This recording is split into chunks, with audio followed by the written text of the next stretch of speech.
scarred by war. Two British heroes tell us why they oppose military action against Iraq. Good morning, this is the News Hour on GMTV. Time is 6 o'clock on Thursday the 23rd of January.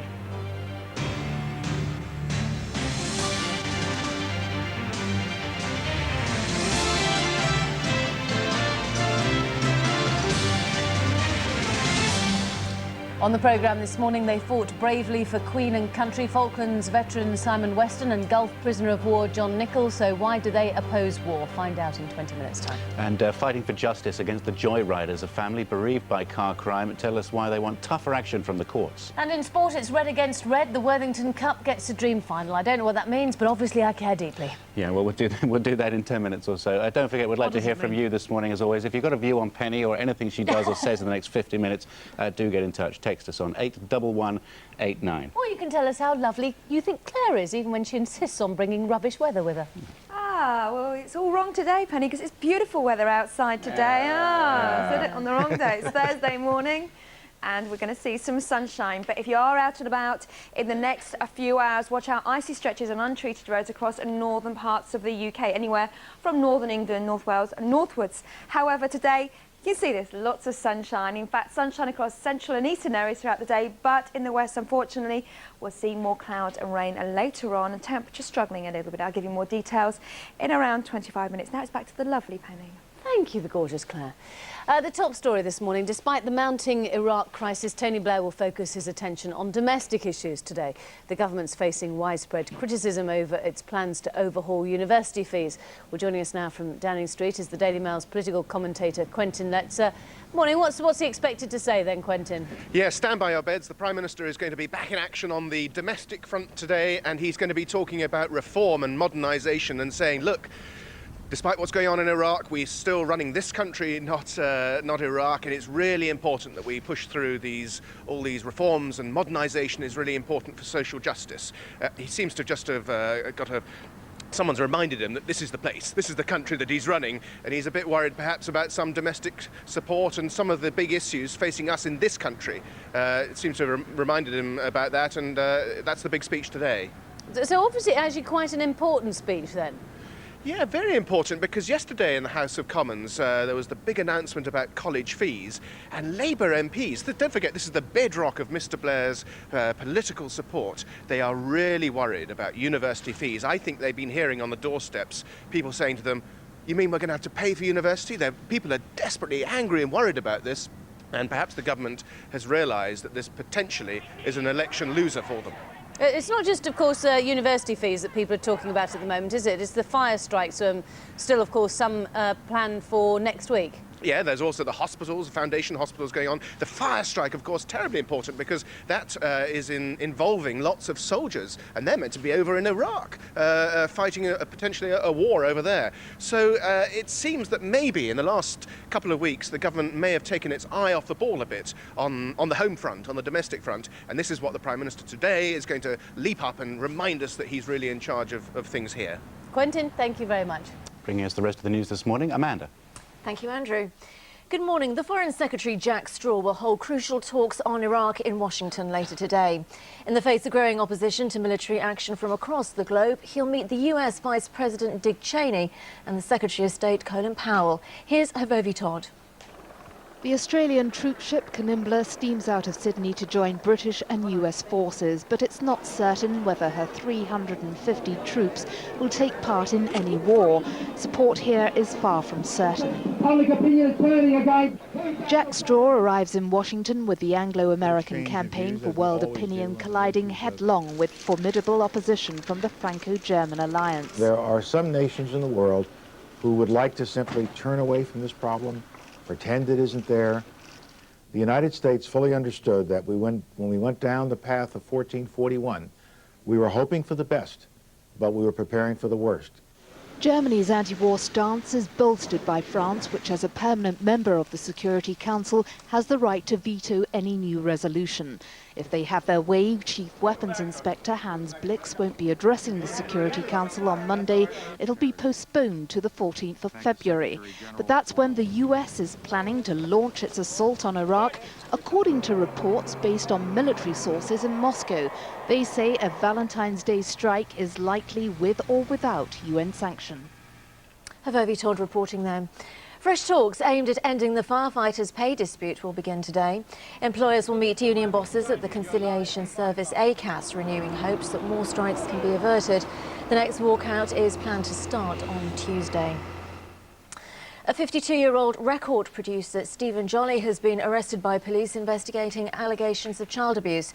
It follows the arrest last week of the entertainer Matthew Kelly. Mr. Jolly is the third man to be arrested in connection with the inquiry. Grammar schools are 3 times more effective than comprehensives, according to new style league tables. The so-called value-added tables determined which secondary schools added the most value to the progress of their pupils, but teachers have criticised them, claiming they're too confusing. Senior doctors are to be offered 3-month breaks on full pay in an attempt to stop them leaving the NHS. It's part of a £250 million package expected to be detailed by ministers today. They're trying to halt an alarming exodus of staff to the private sector. Only doctors who've worked in the NHS for 20 years will be eligible. Atomic kitten Natasha Hamilton has split from her fiancé. The 20-year-old met the former Westlife bodyguard Fran Cosgrove 2 years ago. They had a baby boy, Josh, in August. A statement issued on behalf of the singer says the breakup was amicable. Now, they're regarded among the world's weirdest families, but it seems the Osbournes are ready to change their image. That's for cash anyway. They've just signed up for a new commercial which features a twist quite apart from the drink itself. We're not the Osbournes. You're not? We're the Osmonds! I'm a little bit country. I'm a little bit rock and roll. Jan! Poor old Ozzy. Finally, it may not seem the most romantic of dates, but if you want to find love, why not go to the football? Compared to a dinner out or a cosy stroll, the leading relationship expert says watching a game draws couples together. Apparently it provides a topic of conversation and helps people relax.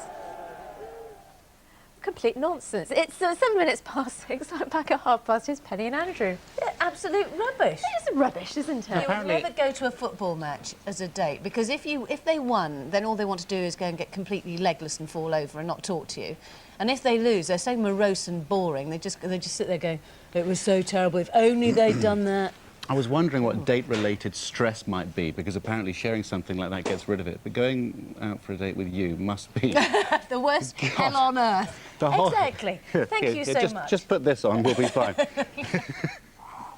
Let's have a quick look at the front The page of the papers after you. newspapers. University shake-up clears the way for fees. You saw that story a little bit earlier on. The same in the Daily Telegraph. The growing debt for graduates, they're saying.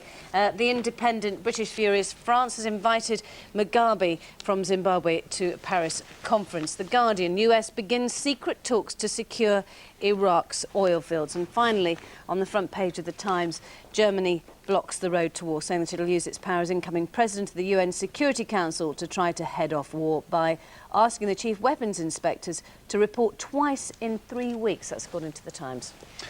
Sun this morning, snipers guard the Queen and Blair. It says their fears of an Al-Qaeda assassination plot. Onto the Mirror now, and 15,000 by first post. That's how many anti-war petitions they reckon they got. Big headline yesterday, the shaming of justice. This is... He caught this man red-handed, did David Asher, and took him to court by himself. It says shaming the justice system over here. And £9,000 a week to pay for one asylum seeker in the Daily Express. This is the Oakington Reception Centre. It costs $14 million a year to run. It was designed to cater up to 400, but apparently very few people in there just at the moment. So we'll just turn our attention to the back pages now. Football, Manchester United will take on Liverpool in the Worthington Cup final after beating Blackburn 3-1 last night, which means a very unglamorous competition, or at least it has been in the past. Has become rather cool. Joining me from Manchester is Lou Macari. Very good morning to you, Lou. Morning, Andrew. They started well, didn't they, Blackburn? I always like it when Manchester United are on the back foot. Yeah, they started well, but they couldn't maintain it, and in the end, I thought United were comfortable winners. It's always a little dangerous, isn't it, when you sort of drop players of the likes of, you know, Cole and York, and then they play you. They want to do it, and Andy Cole started it up well. Well, I thought it was always on the cards that Cole or York were going to score away to Cardiff. How many Liverpool Man United games did you play in, Lou? I played about 4 or 5, Andrew. There's a bit of passion there, isn't there? Slightly, a little bit. Who wins the final? I think the form United are in, I think they'll be difficult to beat. I mean, would you say that about the league as well, despite the fact they're 5 points behind Arsenal? I mean, would you say Man United, say 50-50, or is it Arsenal's league? No, well, they've got 5-point lead at this stage of the season, which is a good lead, and as well as United are playing, Arsenal are obviously favourites for the Premiership. Favourite to go down, sadly, I think, West Ham. I think they play very attractive football. I feel for Glenn Roeder this year. They lost 4-2, didn't they, last night to Chelsea? They did. I think your prediction will be spot on. Defensively, they're very poor. Good going for. I must say, defensively, they're very, very poor. Should say that Newcastle up to third, so well done to them. They won their game in hand against Bolton. And this, on the front of the Daily Record, a picture of Martin O'Neill staying with Celtic. He's been linked with so many clubs. Were you surprised by this? No, they've got him to sign a one-year roll-on contract, which he's got to give a year's notice if he wants to leave. So at least they've achieved something by keeping him there for 1 year. I mean, he's a very sought-after manager, and I'm sure there's a number of clubs in the Premiership that would love to have him. Yeah, I'm sure. Lou, thank you very much. Good Pleasure, talking Andrew. to you this morning. Thank you. A little bit of cricket news. England 114 for 7, Penny. You'll be fascinated in the first of the one-dayers, best of 3 against Australia. Venus Williams beat Justine Henin to go through the final of the Aussie Open, and Kim Clijsters is beating Serena Williams at the moment. Good. Much more exciting is the fact that a chap who's 90 years old, Jack Hodge, Oh, yeah, I saw this. This is great. has just decided to give up his paper round. I know, but he's got other things planned, hasn't he? I just think What's he that's doing? fantastic. I love the fact I'll miss getting out and about and an early start every day. Yeah, he wants to set up business as an odd job man now. Good on him. Now, we'll take a short break there, but still ahead, we talk to war veterans Simon Weston and John Nichol about the growing prospect of military action against Iraq. And we'll be taking a look behind the scenes here at GMTV as we prepare to dust off our glad rags for tonight's 10th birthday party.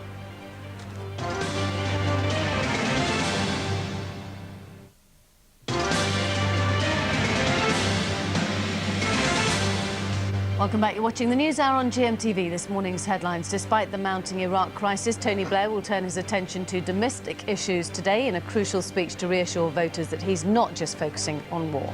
But the Foreign Secretary Jack Straw will hold talks on Iraq in Washington. He'll meet Vice President Dick Cheney and Secretary of State Colin Powell.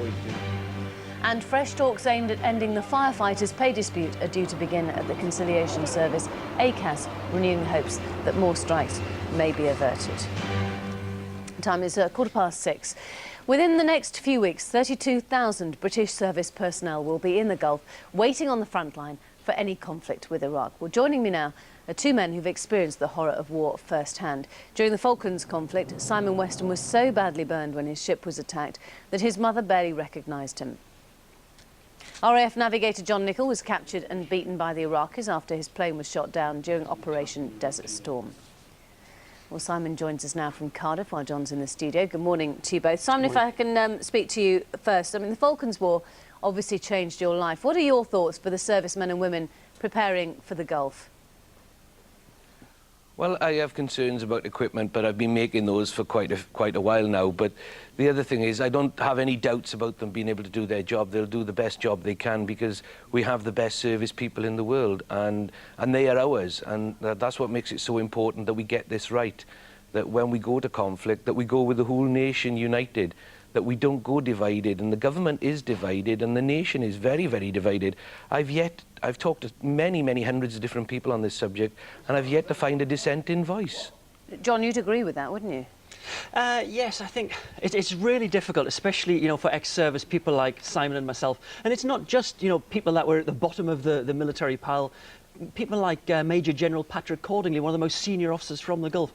Everybody is saying, you know, if you're going to take our service people into this conflict, you've got to make sure you're doing it for the right reasons, and you've got to have everybody behind you, because there'll be nothing worse than the men and the women. And as Simon said, they are fantastic people, the men and the women of our armed services, putting their lives on the line with people back home not convinced that they're doing the right thing. But Simon, the Prime Minister says that if we knew what he does, that we would actually back him to the hilt.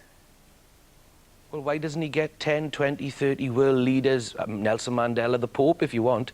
Why doesn't he get all these leaders? They're independent. They have nothing to gain from verifying the information. They're well-trusted, well-regarded, even well-loved people. So it wouldn't be that hard to do. You know, this is going to be the first time in a hell of a long time that Britain has actually been involved in an invading force. Ultimately, Saddam Hussein has actually not done anything that badly wrong in the last 12 years outside of his own country. He's committed terrible atrocities in there, but, you know, it's his country. And we're not going into the Yemen or any of those other countries that actually have active Al-Qaeda cells who are out and around. The thing is, there is no connection between Al-Qaeda, September the 11th, and Iraq, or no direct, tangible link. And the Prime Minister was asked about this, and he couldn't actually make a link. So what do? You know, they found 16 so-called missiles, no rocket launcher, they're conventional weapons. They've been proven not to have ever had any chemical, biological, or conventional explosives put inside. There was no launcher with them. So basically, they were pipes. They were left there. You can go to any ex-military base in this country and find grenades that have been left and they're getting unearthed, stockpiles of mortar bombs that are getting unearthed. I know we're not in the same area and the same sort of pariah state as Iraq is, but the fact is we can still find ex-munitions lying around all over this country. So to find 16 just lying willy-nilly over there is not a surprise. Well, except that, of course, those who are against Saddam Hussein say that he's merely a bit more cunning and has actually hidden them a bit better. John, there are reports that the Americans have planned this month-long campaign from the middle of January, i.e. in about 3 weeks' time. For a start off, are they being optimistic? Could it really just take 4 weeks? I think you mean the middle of February rather than the middle of January. February, yeah. I think it's impossible to say, Penny, and one of the problems is that everybody is kind of trying to make presumptions, and we simply don't know what will happen. If everything goes perfectly well, you could see British and American forces at the gates of Baghdad within just a few days. And the real hope, and I guess if we go to war, then we must hope this, is that the regime in Baghdad will simply fall and our forces will be welcomed with open arms onto the streets of Baghdad. The nightmare scenario is that doesn't happen, that they have to fight their way onto the streets of Baghdad. And of course, the very weapons of mass destruction, the chemical weapons that Saddam Hussein supposedly has, he may use in the final days. In Kuwait, in the war in 1991, his back wasn't against the wall. We weren't saying, we are going to kill you or destroy you. We're now saying that. And if he is the madman that anybody says, the danger is that when his back is against the wall, when we are on the streets of Baghdad, he uses the very weapons we fear so much. And that is a nightmare scenario. Simon, just very briefly and finally, if I can come back to you. I mean, obviously, you went off to the Falklands War, and as we know, it did obviously completely change your life. If you were actually heading out to the Gulf at the moment with this possibility of chemical and biological weapons, would you be scared? I'd be scared if they just had slingshots and spears and bows and arrows. The fact is, when you put people's backs against the wall, they're going to fight. And when you invade a country, people will fight to defend their territory. So we shouldn't be surprised that there will be fanatics there. You know, he still does have a large, loyal and sort of partially well-trained army, the Royal Guard or whatever they call themselves. They'll fight. So, you know, we are going to see people die. What we must remember is there were 400,000 Iraqis died in the last Gulf War. It wasn't just a playground. This is going to be very serious if it does kick off. God forbid it does. I hope he just decides to take that option that was offered to him by the Americans to go and leave and go and live in another country. John, very briefly, do you think we'll go to war? I think that at the moment, the build-up is just so phenomenal now. We're seeing forces equivalent to how we saw in 1991. I think war is almost inevitable. But interestingly, I'm not still sure how they're going to justify that war. John Nichol and Simon Weston, thank you both very much for joining us. 6:21 is the time this Thursday morning. Now, as you kind of failed to have noticed if you've been with us this week, we're celebrating 10 years of GMTV. Tonight, we're on the town, heading for a big birthday bash at Madame Tussauds with some very special guests, so we'll have to be on our best behaviour. Yes, we'll tell you all about that tomorrow, of course, hangovers permitting, but if you've ever wondered what happens behind the scenes here at GMTV, Richard Mackney has allegedly been finding out for you.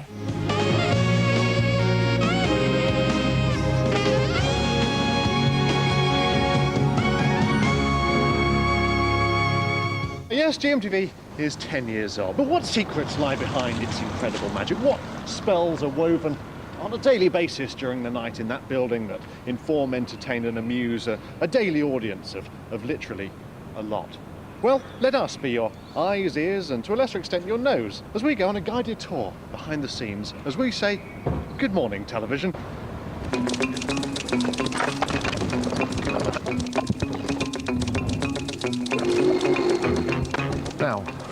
Now, sensitive viewers may already have picked up a rather unpleasant smell, quite an acrid, pungent odour, familiar to anyone who's possibly spent the night in a cave full of dead otters. That acrid, vinegary smell is the smell of news. And look, it's the GMTV newsroom.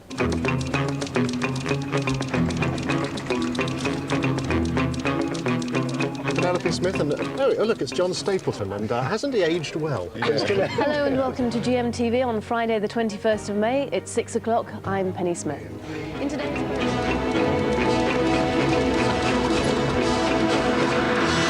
Yep, and this, of course, needs no introduction at all. Widely imitated, never bettered. Well, occasionally. But in fact, this is something I was never allowed to do. That Peter, the boss here, would never let me do this. So in fact, I want to do it now. Run the titles, run the titles. Good morning, this is... Can you just get out, please? So, I think we really need to get a professional in here. Sorry, mate. Thanks. Sorry. Off you go. That's better.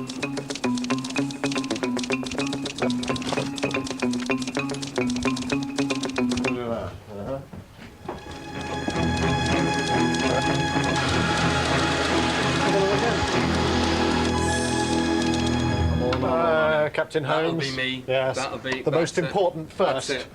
Good morning. A new day, a new year, a new television station. Welcome to GMTV. Any magic moments, Eamon? There was... there was one during the war. And then there was... yeah, that brilliant there one. must have been one. Yeah, that brilliant one thing. The trouble is I'm asleep most of the time. Of course you are. Yeah. Well, we'll just edit one in.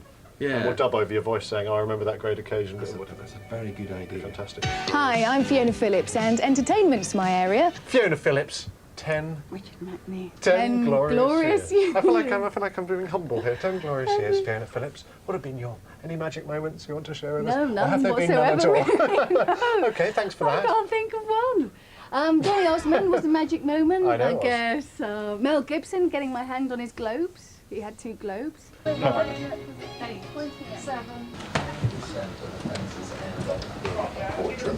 Email us, text us 81189, back with more than on that. Mr. Morris. Go away. I wouldn't normally squat between two men. No wonder everyone in here goes weird after a while. Look at them all, like monkeys, aren't they? I know, it's sat in the dark all the time that does it. Look at him over there. I know. Not a clue. He's only 21 as well, look. Looking at exotic websites. Dirty man. Extraordinary. Lorraine Kay. Hello there. There's another lady there. Hello there. I'll be presenting the regular weekday top of the morning slot. You've been out 10 years.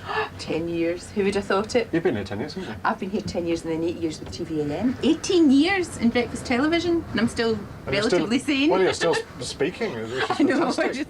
You're simply the best. And that's it from our incredible quality look back over the last 10 years. You're the man with the plan. Yes, who would you rather wake up to? Be serious. Holmes, what the hell? Well, that's not a full-length mirror. No, it's not, honestly. I'm trying to... No, please, don't. Please, no. It's very good. Richard Mackney there. Yeah. Wasn't that great? Where's Darren? Darren, remove Richard from the sofa.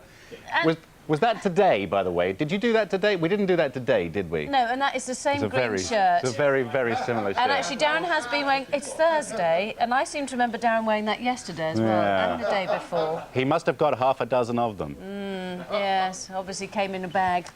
Now, you can find out more on GMTV's 10-year history by logging on to gm.tv. My goodness, I look attractive in the mornings, don't I? You really do. Yeah.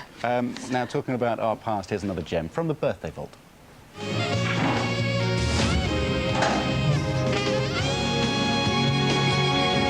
Gentlemen do prefer blondes, unless they're looking for a wife. Researchers surveyed 400 men and found that although just over a quarter thought fair-haired women made better lovers, when it comes to marriage, most prefer walking brunettes down the aisle. There could be hope yet. Oh, look! I I seem to have developed a ring. Oh, good heavens, Penny. Who is the lucky man? Well, you could be. Well, darling, I'm sorry, I'm rather unspoken for. I quite like that. It's not bad, is it? I'm not sure about the blonde bits at the bottom, but... a bit stern, a bit, Is it on backwards, is it? Have I got the back? I seem to have a David Beckham really quiff, matter, does it? upside down and back to front. Yes, I know. Penny with a mullet. It's beautiful. I look quite nice, I You like that look, didn't you? I did. I was quite attractive. Unbelievable, isn't it? Claire's attractive. Here she is. She's got the weather for us. Winter's here. Quaker Oats, the original winter warmer. It's all real, Andrew, and there's nothing fake about me whatsoever. Good morning. And even the weather is real this morning. I'm not lying at all. We'll see some sunshine today, although it's very chilly across the country. A chilly start to the day with some icy stretches on untreated roads, especially across northern England as well as Scotland. That's where we start this morning. 1 or 2 showers likely, especially across the far eastern areas of the country, but they will be isolated. Many areas will be dry this morning, and watch out for the frost. Temperatures around sub-zero across many parts of Scotland. Similar situation for Northern Ireland, but that does mean some clear skies overnight, so once the sun rises you will see a little bit of sunshine, especially through this morning. For Wales it's a similar story, although later on more in the way of cloud moving in across the far west there as a front gradually moves in from the Atlantic. As we head across central southern England as well as the Midlands, it's a chilly start here, but temperatures are above freezing. That means no problems with frost this morning, and there's a small chance of a shower, especially across Kent and Essex, but mostly it will be dry. So this is the picture across the country. As you can see, for Northern Ireland you may get more cloud here this morning. That does mean no frost problems, but later on we are expecting some cloud and rain to move in, and that means turning a little bit damp across western areas of Scotland as well as Northern Ireland. More cloud then moving across northwest England and Wales. For the bulk of the country though, it will be a dry afternoon with some sunny spells and temperatures not as high as they have been. In fact, quite a brisk breeze across eastern areas, and temperatures at the very best between around 5 and 7 Celsius. That's into the 40s Fahrenheit. Now, it is a bit of a blip, this cold weather, because it's going to warm up over the next few days. What we're expecting is temperatures come the middle part of next week up to around 10 to 12 Celsius, and that means feeling much milder, a good 7 or 8 degrees higher than today. So it's going to be a mild start to next week, but for tonight, turning quite wet across Scotland and Northern Ireland, remaining dry in the south, and watch out for the frost here. Let's have a look at the summary. For constantly updated weather information 24 hours a day, visit our website gm.tv/weather. Good morning, it's 6:29 on Thursday, the 23rd of January. You're with the news hour here on GMTV. Coming up, stopping the joyriders in their tracks. Bereaved families from Belfast, the joyriding capital of Europe, bring their campaign for justice to Westminster. And could a simple pill bring relief from the misery of flu? Dr. Hilary Jones gives us his diagnosis. The top story this morning. Despite the mounting Iraq crisis, Tony Blair will focus his attention on domestic issues today. The government's facing widespread criticism over its plans to overhaul university fees. Joining us from Downing Street is the Daily Mail's political commentator, Quentin Letts. Good morning, Quentin. Good morning. What is the Prime Minister expected to say on this issue? Yeah, he seems to remember that this is the country he's running and not Iraq. There's a faint air of unease in Downing Street, and last night they were really breathing hard, saying the Prime Minister's coming back. Big speech on domestic issues, and he's going to be saying all this reform, these college fees, the fire dispute, all that, really important. We press ahead with it, don't lose our nerve. Modernise, modernise, that's the route to social justice, he's saying. But just a slight sense of maybe crisis is too strong a word, but unease, I think, that they've maybe been concentrating too much on foreign issues, on Iraq and all that, and they've forgotten about domestic issues. So this speech is very important. People care very much about domestic issues. I think it is quite important, certainly for the people who vote for politicians, if you like. Foreign affairs is very exciting for politicians. They love getting on the hotline to Washington.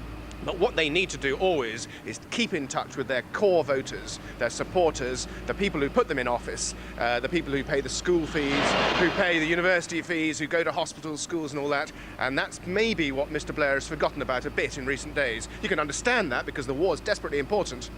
But I think he's realised domestic issues do matter, and today he's going back to those. OK, thank you very much indeed, Quentin. They're delivering the milk there this morning, I think. They are, just in time for it. Thank you. The time is 29 minutes to 7. Here's Amanda at the news desk. Thank you, Penny.